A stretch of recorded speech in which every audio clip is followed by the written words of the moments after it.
대화중에서 제가 흔히 그 바라밀이라고 알고 있었던 네네. 그 바라밀 뭐 정말 뜻도 모르고 음력되다 보니까 그냥 바라밀 알고 있었는데 그래서 스님께서 용례를 올리셔가지고 바라밀이 완성이라는 뜻이었구나.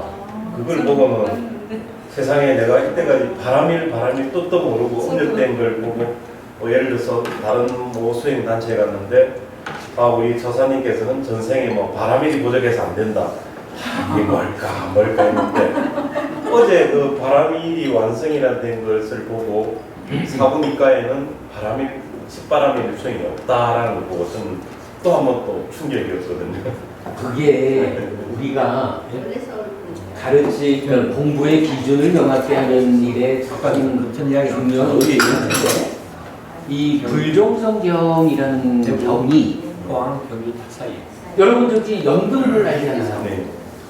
연등불이라는 부처님이 불종성경에 나오거든.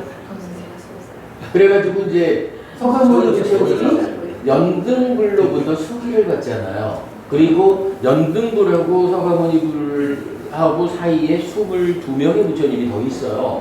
그래서 각각의 부처님한테 수기를 받아. 그래서 서가모니 부처님이 23번 수기를 받는다라고 나와요. 그리고 그게요, 수기와 더불어서 이제 함께 나오는 게 뭐냐 하면 사아승지겁 더하기 10만겁 동안 바라밀을 닫는다라고 나와요. 그러면서 그 바라밀이 이게 우리 지금 대승불교에서 말하는 6바라밀하고 달라요. 10바라밀이라 그래서 10가지 바라밀이 있어. 그러니까 뭐 고시, 지게 뭐 이렇게 다 들어가면 뭐 6바라밀 더하기 4개 이렇게 보면 되는데 어떤 그 10가지의 행위 지침을 주고 이거를 바라밀 끝까지 닦아내야 되는 건데 그게 어느 정도냐 하면 뭐 예를 들어서 뭐 저기 인혁선인 같으면 와서 팔다리를 잘라내도 그거 다 참아내야 되잖아. 뭐 이런 식 뭐 보시 바라밀을 완성하려면 자기 자식도 다 주고 나중에 자기 몸도 주고 뭐 이런 식으로까지 보시 바라밀의 완성이 나오고 이러거든요.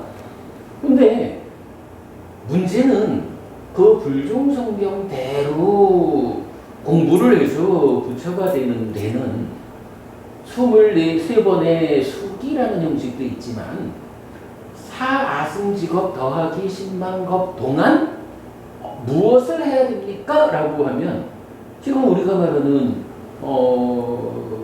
팔정도를 통해 가지고 사마타 위파사나도 깨달음을 얻는 이 얘기보다 그거 못한다는 거야. 10가지 바라밀의 힘이 부족해서. 그래서 바라밀의 힘을 충분히 갖추기 위해서는 사승지겁 더하기 10만겁 동안 서가모니 부처님도 연등불 수기 이래로 그만큼 수행을 했다. 이랬는데 이 기간이 말이에요. 사아승지겁 더하기 10만겁이라는 것은 나누기 할 때 아승지라는 걸로 나누니까 4가 떨어지고 나머지가 10만 겁인 거야. 그러니까 아승지라는 단위는 10만 겁보다 큰 거예요. 그러니까 예를 들어서 410 요 숫자를 100으로 나누면 어떻게 돼요? 4가 떨어지고 10만이라는 게 남잖아요. 그러니까 아승지가 4아승지 겁 더하기 10만 겁이다라고 하면 요 아승지라는 숫자는 하여간 10만 겁보다는 큰 숫자야. 그러니까 이건 좀 큰 거예요. 그런데요, 겁이라고 하는 시간은 또 얼마나 커? 겁이라는 시간 단위를 우리가 사실은 헤아릴 수가 없잖아. 그게 10만 겁이 있는 것보다 더 큰 아승지 겁이라고 하는 게 4개가 있어. 그 시간 동안에 10가지 바라밀을 닦아야 부처가 된다. 이렇게 이제 설명이 되는 건데, 저는 이게 부처 되라는 말인지 뭔지 모르겠어요. 그런데요, 근데 이제 여기서 문제가 우리가 공부의 기준으로 삼는 율장과 사부니까야, 그러니까 1차 결집에서 결집된 경전에는 불종성경이 안 들어있어. 그러니까 표현하자면 부처님이 설하지 않은 말씀인 거라. 그런데 그게 이제 오부니까야, 소부니까에 들어가 있다 보니까 요즘은 뭐 사실은 대부분 초기 불교하는 분들이 다 그렇게 말하지 뭐 연등불일에 수기 받은 거며 방금 권은보부님 말씀하시듯이 바람일이 부족해 10가지 바람일을 닦아야 돼 이렇게 다들 말하잖아. 근데 문제는 그게 부처님이 살아서 직접 설하신 가르침이 1차 결집에 의해서 모아진 그 내용에 없는 거야. 그리고 이런 내용이 이제 부처되자 아라한되자라고 하는 1차 결집된 경전이 알려주는 내용하고 문제는 다른 거야. 뭐 이번 우리 기본기 교재가 그 내용을 포함하고 있지만 경전에는요 서가모니 부처님 앞에 딱 6명의 부처님밖에 없어요. 연등불로부터 23명, 연등불로부터 23명의 끝에 6명이 이제 경전이 말하는 경전 그 부처님이라. 그러면 앞에 17명의 부처님 이름은 서가모니 부처님이 말한 부처가 아니야. 그러니까 표현하자면 누군가가 쓴 거야. 이런 얘기거든. 근데 그걸 기준으로 초기 불교, 그러니까 테라하다가 운영된다 그러면 그것도 곤란하잖아요. 이 서가모니 부처님 앞에 6 부처님, 그래서 합해서 7, 과거칠불이라는 이 7 부처님이 왜 하나의 과거칠불이라는 이름으로 불리느냐라고 할 때 결국은 동일한 깨달음에 의해서 계보가 형성됐다. 우리가 이렇게 표현을 하는 거잖아요. 거기에는 숙이라는 개념도 없고 바람일이라는 개념도 없어. 제가 요번에 요 자료 정리하면서 부각시킨 내용 하나가 뭐냐 하면 이 앞에 6 부처님이 있는데 서가모니 부처님이요. 딱 한 명의 부처님을 찍어가지고 내가 사실은 그 부처님의 제자였어. 내 전생에 그 부처님의 제자였어. 그 부처님한테서 출가해서 구족계를 받았어. 이렇게 말하는 경전이 딱 하나가 있어요. 그런데 거기에도 이런 숙이나 이런 내용은 전혀 없고 그냥 어차피 서가모니 부처님의 전생이라는 것은 깨닫기 전이니까 깨닫기 전 자기의 삶의 과정에서 6번째인 까사파 부처님이 출연해가지고 법을 설하던 시기에 태어난 적이 있는 거예요. 그러다 보니까 그 부처님을 만나가지고 부처님한테 출가해서 기를 받고 그리고 오랜 세월이 지나가지고 이제 부처가 된 거야. 이 보면 경전 전체로 부처님은 과거 부처님 중에 나에게 직접적으로 스승이었다라는 경우는 까사포 부처님, 직전 부처님 한 분밖에 언급이 없어요. 그런데 지금 불정성경에 의하면 23명의 부처님한테 대대로 이어가면서 제자가 되고 수기를 받았다는 얘기 아니에요. 그리고 깨달음의 방법으로 10가지 바람일을 완성했다는 거예요. 근데 이 내용 전체가 이건 없는 거야. 우리가 공부의 기준을 명확히 안 하면요. 근데 과거 칠불의 부처님들이 보면은 서가모니 부처님 같은 경우는 네. 과거 부르면서 현재 부르시잖아요. 근데 우리가 배우는 경전은 현재 불의 석가모니 부처님의 경전을 배우고 있는 거잖아요. 그러면 과거 불에 있는 석가모니 부처님은 사실은 불교라기보다는 힌두교에 더 가깝지 않나요? 그 앞에 부처님. 아니 이렇게 봐야 됩니다. 과거 칠불에 속하는 서가모니 부처님이 그러니까 곧다마 붓다 또는 샤카모니 붓다 이러죠. 이 부처님이 사실은 경전이 설해지는 자체에는 과거 칠불이라는 말이 없어요. 그런데 이제 후대에 이 경전들이 예를 들어서 왜 금강경이 33인가? 이렇게 저기 단락지어져 있잖아요. 그게 금강경이 원래 쓰여질 때 그 33개인가로 이렇게 나뉘어서 쓰여지질 않은 거예요. 금강경은 그냥 하나의 경전으로 쭉 설해졌거든? 물론 부처님이 설한 건 아니지만. 근데 이거를 뒤에 그 수나라 문제의 아들인가? 무슨 태자가?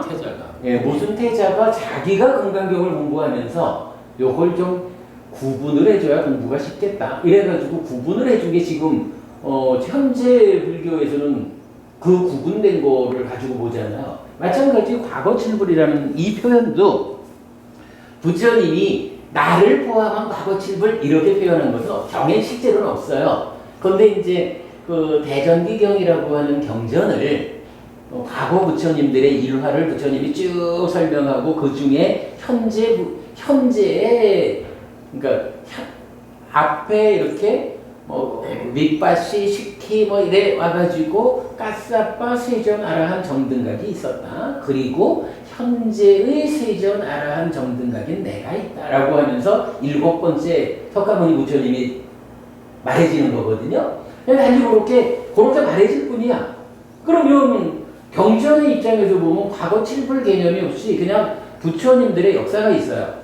근데 이제 이거를 후대에 또 누군가들이 이 경전도 공부하는 사람들의 편리를 위해서 서문 이래가지고 좀 구분을 해줬겠죠. 그리고 우리가 니까야 원전을 본다라고 해도 그렇게 그 설에 다만 여기에서는 이제 내용은 바뀌는 게 없죠.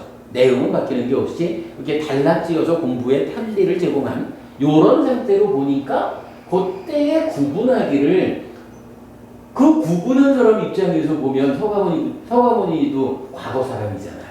그러니까 과거 칠불 이렇게 묶어져 버린 거야. 여기에 과거 칠불에 속하는 석가 부처님하고 현재 분의 석가 부처님하고 두 부처가 있는 게 아니에요. 그거는 우리가 이제 그 경전의 어떤 전승 과정 이런 측면에서 이해를 하면 해결이 될 거예요. 다른 존재가 아니라. 방금 하신 말씀 처음 들어보는 얘기라. 석가모니 부처님이 힌두라는 얘기는 어느 세상에도 존재하지 않는 얘기인데 그걸 그렇게 과거 칠불에 대한 공부를 해도 저도 잘 모르겠어요. 왜냐면 그렇게 말하는 데가 있는 거죠. 스쳐가는 공부 사실은 그러거든요. 불교에서 공부하는 것이 그렇게 스쳐가는 그렇죠. 공부예요. 그러다 보니까 이제 스님께 지금 여기 와서 제가 배우는 것이 굉장히 어떻게 보면은 사실 부담 조금 되고 사실은 너무 좋기도 하고 왜냐하면요 이렇게 파헤쳐들다 보니까 하나의 현상에 대해서 굉장히 설명을 많이 해줄 수가 있기도 한데 제가 항상 궁금하게 생각하는 것이 요즘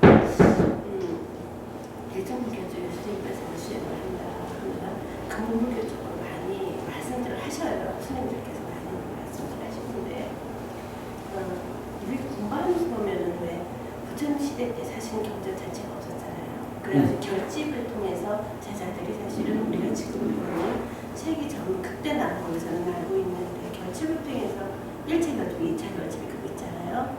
그 결집을 통해 가지고 거기서 대승불교가 나온 걸로 제가 아는데요. 자, 그러니까 이제 부처님 말씀을 들어서 나는 이렇게 들었다, 이렇게 참 열심히 하면 이렇게 나오듯이 그래서 다 수익을 받아 적은 거잖아요. 그러다 보면은 우리가 지금 쓸 말씀 1차 결집에서 나온 이제 뭐 니까라든지 그런 책들의 내용들이 과연 정말 완벽하게 부처님 말씀인가 하는 의문점을 가끔 갖게 돼요.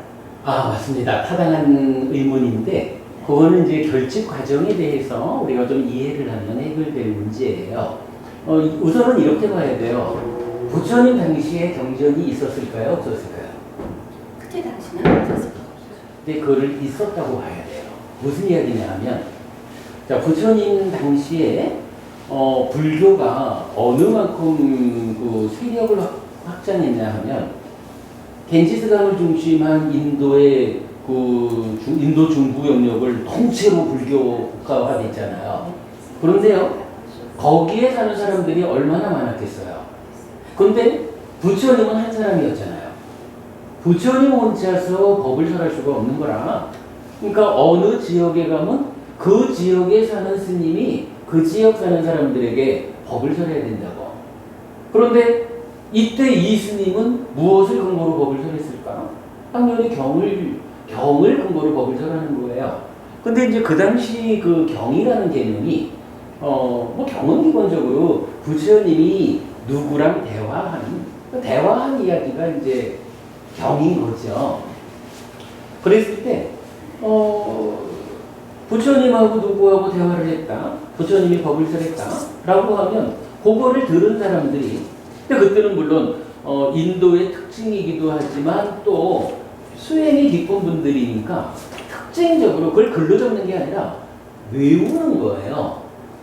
그리고 그게 외우기에 편리하게끔 법이 설해지고요. 이런 형태로 부처님은 한 분이 법을 설하면 이걸 듣는 많은 분들이 그걸 외워가지고 곳곳에 가서 법을 설하는 거거든요. 그러기 때문에 그때 이미 그 듣고 외워서 설하는 그 자체가 경인 거예요. 그 다음에 1차 결집할 때는 어떻게 결집이 되냐 하면 1차 결집 안 한다 존자가 경을 송출하지요.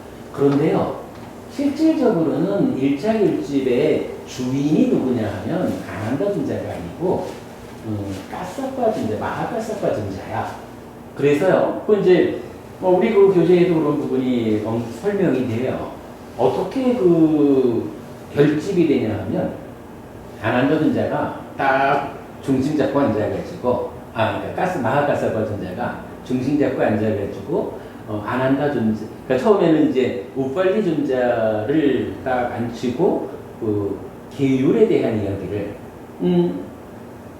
사바라이제는 어떻게, 그러니까 어떠한 그 조건들에 의해서 그 계가 설해졌습니까? 라고 먼저 물어요. 그럼 우빨리 존자가 그 사바라이제는 이러하게 설해졌습니다. 라고 질문에 대한 답변 형식으로 읊어요.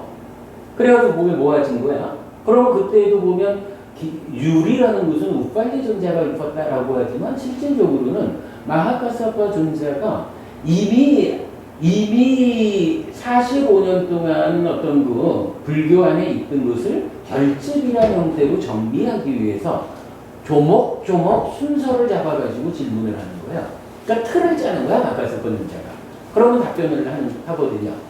마찬가지 경도. 그러면 두 분 가실 시간 아닌가? 뭐 일어나 가셔요.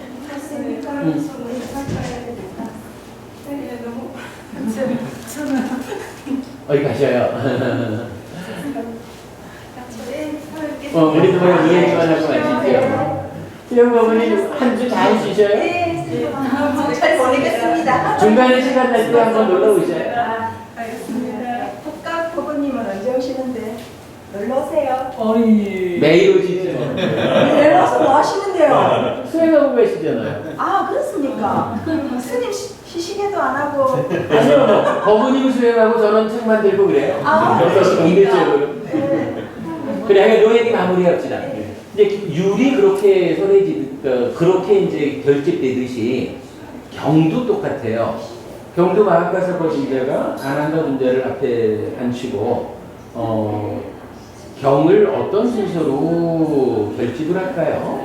하면 그 500아란이 함께 있으니까 거기서 아무래도 그 길게 졸어진 디가니까야부터 맞지마 니까야 이어서 샹류타 니까야로 앙부따라 니까야의 요 순서로 결집하는 게 좋겠습니다.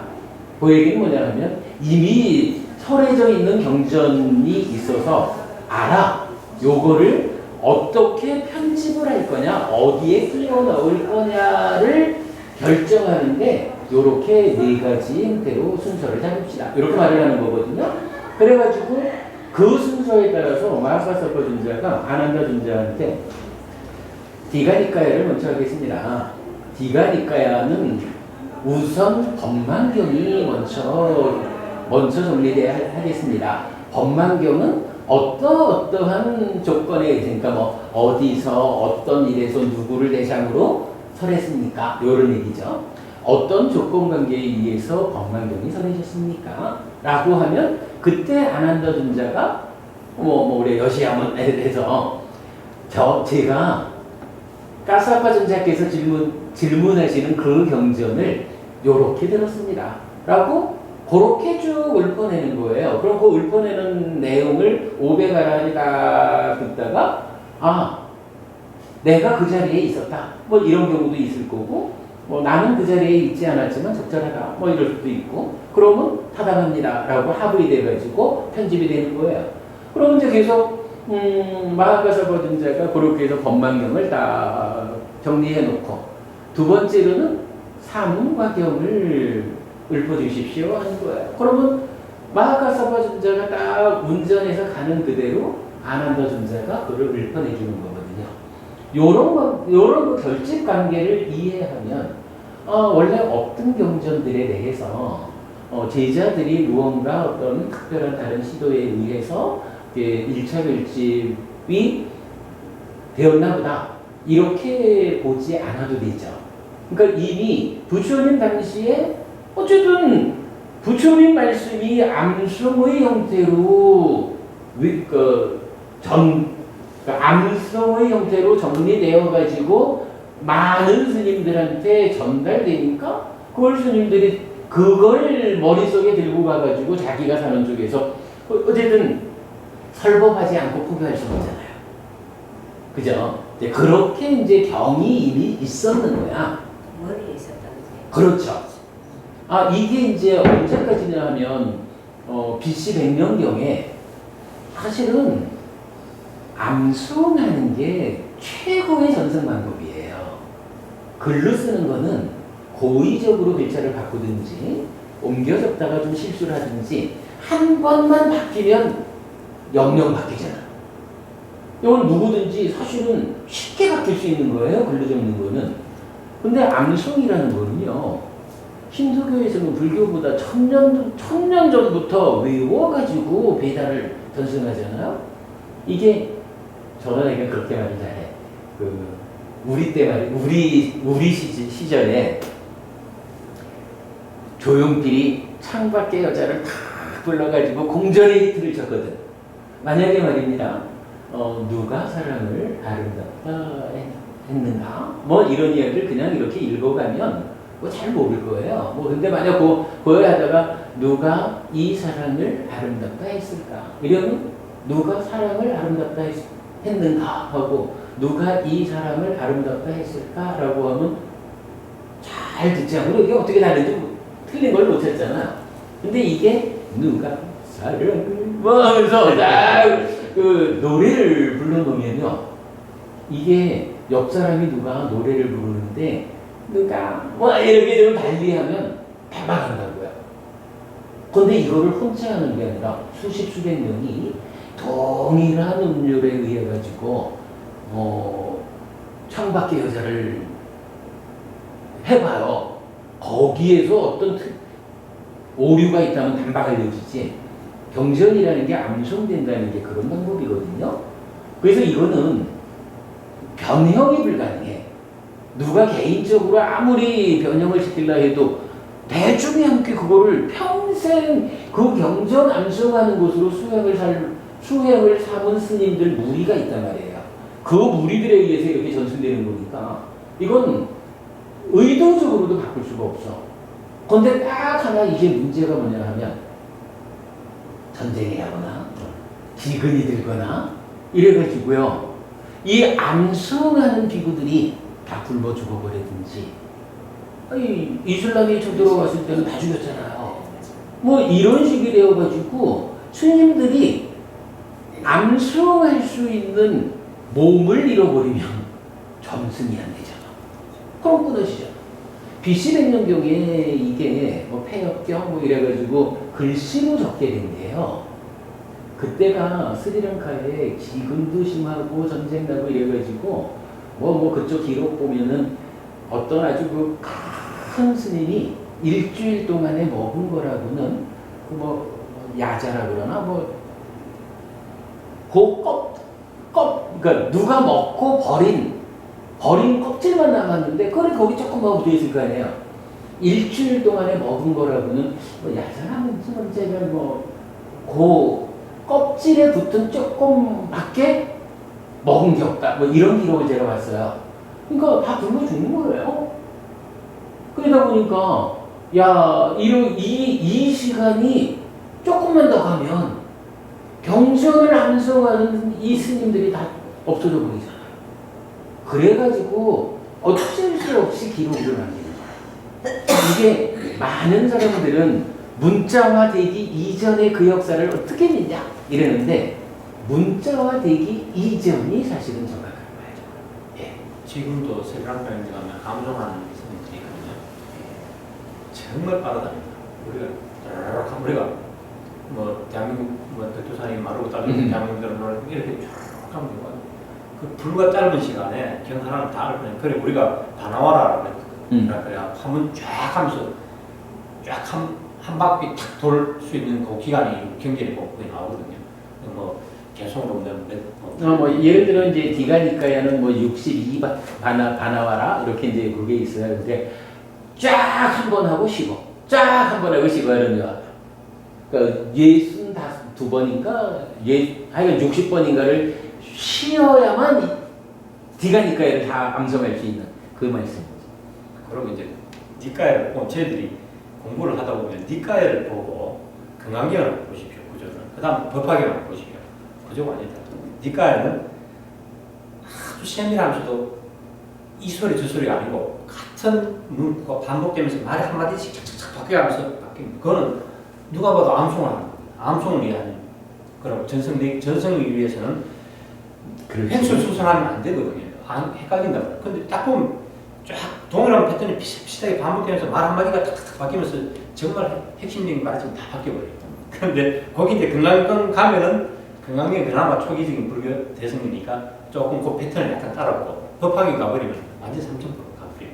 그런 구조가 없어져버려요. 뭐 암송할 이유가 없어. 암송할 이유 그냥 뭐 자기들 그때 만든 경전이니까 완전 패턴이 다른 거죠. 그러니까 암송이라는 그 니까의 전체가 보면 암송 이거 읽다 보면 암송을 위해서는 이런 패턴도 필요했겠구나 하는 게 그냥 느껴져요.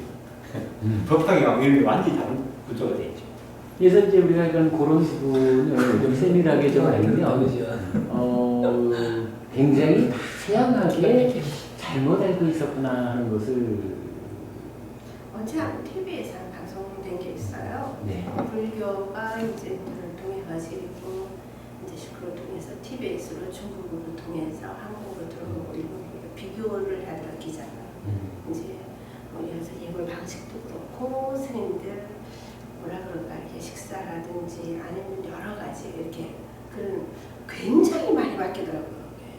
그게 그렇죠. 너무 바뀌다 보니까 물론 이제 왜 2차 결집 때문에 이제 대승불교가 생겨났다. 대승도. 네, 그게 이제 그 발생됐을 때 이제 그걸 이제 대승불교가 이제 발생되는 어떤 그런 계기가 그게 되었다 했을 때 이제 우리가 이제 공부했을 때는 스님들만큼 신고하기 때문에 우리는 이제 겉을 사실 수박 겉핥기잖아요. 고르고만 하다 보니까 자꾸 그런 궁금증이 있잖아요. 여기에서 왜 유화론이 왜 나왔을까? 사실은 불교는 무화사상인데 여기 왜 유화사상이 왜 나왔을까? 근데 사실은 그러니까 2차 결집을 통해 가지고 지나면서 대승불교가 이제 탄생하게 된 계기가 그런 계기가 됐다. 그런 이제 교수님 그런 말씀을 하시는데 지금도 이제 초기 불교 공부하시는 예를 들어서 뭐 미얀마나 태국이나 거기에 수행하시는 스님들이 다는 혹자 가끔 그런 사상을 갖고 계시는 스님도 계시다. 유회라는. 그러니까 이제 유화 사상을 갖고 유화 사상을 갖고 계시는 그런 스님이 계시다. 그런 말씀을 하시더라고요. 그러다 보니까 이제 옮겨지는 과정에서 지금처럼 계속 암송을 해가지고 예를 들어 문서가 됐을 때 문서가 되면서 왜 글이 들어가면서 이제 스님들 자기 생각이 들어갈 수 있고 문자의 그 미묘한 그 뉘앙스가 달라지면서 다르게 조금 전달할 수 있죠. 그런 면도 있고 또는 이제 아주 좀 고의적인 측면도 있을 거예요. 어찌 보면 불교가 이 세상 모든 종교의 적일 수도 있어요.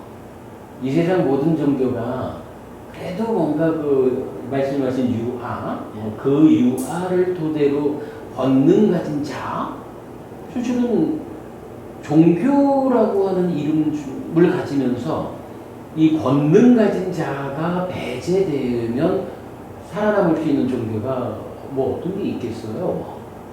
뭐 소소한 데 말고 하여간 기독교든 그 이슬람이든 어떤 종교든지 이런 그 아라고 하는 개념 위에서 권능 가진 자를 배제하고 나면 종교가 성립이 안 되잖아. 근데 불교는 바로 그러한 권능 가진 자부터를 포괄하는 일제히 무아를 말하잖아요. 권능 가진 자가 존재하지 않는 거야. 이래 되니까 사실 세상의 모든 종교 입장에서는 불교가 부처님 가르침은 자기네 입장에서는 불교가 융성하면 우리가 설 자리가 없어지는 거지 뭐. 그러다 보니까 오랜 역사가 주로 이제 힌두교와의 어떤 그 관계가 크겠죠. 그러니까 아까 이제 그 말씀하셨지만은 힌두교에서는 서가모니 부처님이 몇 번째 무슨 신 이렇게 되면 이제 자기들대로 부르는 거지 뭐. 근데 이제 어떤 형태로든 불교의 본질을 흐려야, 불교의 본질을 어떻게든 덮어버려야 자기가 사는 거야. 불교가 드러나면 자기가 못 사는 거야. 근데 이게 힌두교하고만의 이야기는 아니잖아. 세상의 모든 종교하고 견줄 때 불교대로, 불교처럼 자력 종교, 행위가 가지는 과거부의 법칙성, 이러고 자주 법주 이런 식으로 가르침이 진행되어 나가면 기도하는 종교는 하나도 설 자리가 없는 거 아니에요. 근데 기도하지 않는 종교가 어디가 있겠어요. 그런 면 때문에 고의적으로 불교 안에 그런 어떤 신적 요소를 심는 그런 이야기도 좀 있죠.